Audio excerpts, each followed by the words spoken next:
Hi, this is Eric Brudvig from IGN Xbox 360 with an Eternal Sonata video review. Eternal Sonata is a Japanese RPG with a wildly imaginative story that takes place within the fever dreams of Frédéric Chopin on his deathbed. The game's immediately alluring thanks to its great visual style and a beautifully crafted world. The attention to detail here is fantastic, and some of the environments are downright awe-inspiring. The game doesn't just look good either.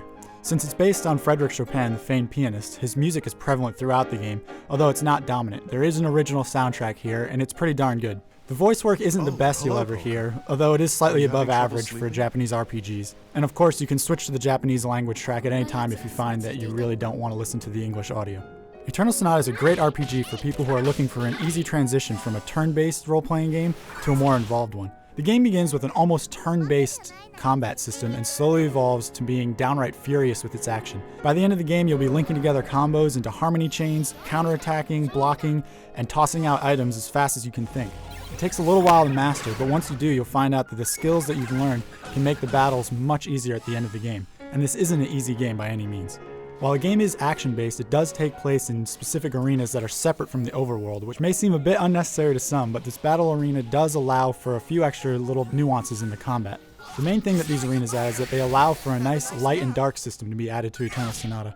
Depending on where you are on the battlefield, you either be in the shade or the light, and this is actually more than just a visual bonus. Standing in the dark will give you different moves that you can perform, and enemies, when they move from light to dark, will actually shift appearances and strength. Although the main draw of Eternal Sonata is the bright and vibrant look to it, it does several things that shouldn't be ignored. First of all, it tackles real-world modern-day issues. Conservationism, war and the struggle for power, and death are all central themes to Eternal Sonata. The game is also a good example of how video games can be used to educate. Without even realizing it as you're playing through Eternal Sonata, you're going to get a lesson in music appreciation and music history. The game even successfully blends real-life events from Chopin into this dream world that the video game makers have crafted. This could actually really be a crazy dream that he had, and they let you know it through little cutscenes that happen throughout the game as they explain Chopin's life and how it relates to the dream you're going through. Now, the game does tackle some real issues. The story will sometimes feel a little too blunt for most players. Sometimes it feels like you're being beaten over the head with moral values, and it kind of feels like the game's preaching to you at points. And while this might be a nice game to give your kid, some adults might end up finding the game a little too blunt. Perhaps the biggest limiting factor in Eternal Sonata is that its biggest strength also creates its greatest weakness. The great attention to detail that the game designers put into the Eternal Sonata actually limits its scope. The game is extremely linear, the enemy variety just isn't there, equipping weapons and armor doesn't change character appearances, and the game just isn't as deep as some might hope for. Towns don't take very long to explore, dungeons are brief, and there's only a couple paths to follow through each dungeon, and there are very few side quests in this game. But perhaps the biggest drawback that some people find is that you can't look around.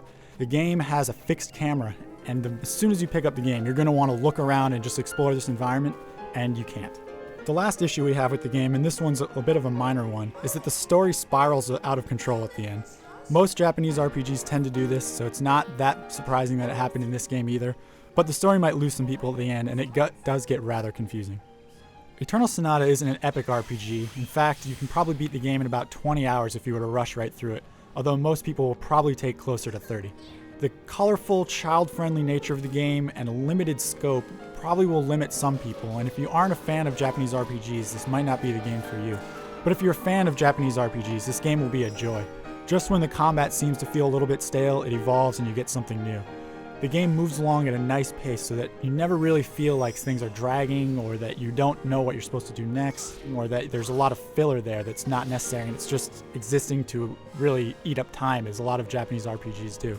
It may be a bit limited, but the presentation here is good enough to make up for any of Eternal Sonata's shortcomings, and it really ends up being a nice, fun role-playing experience.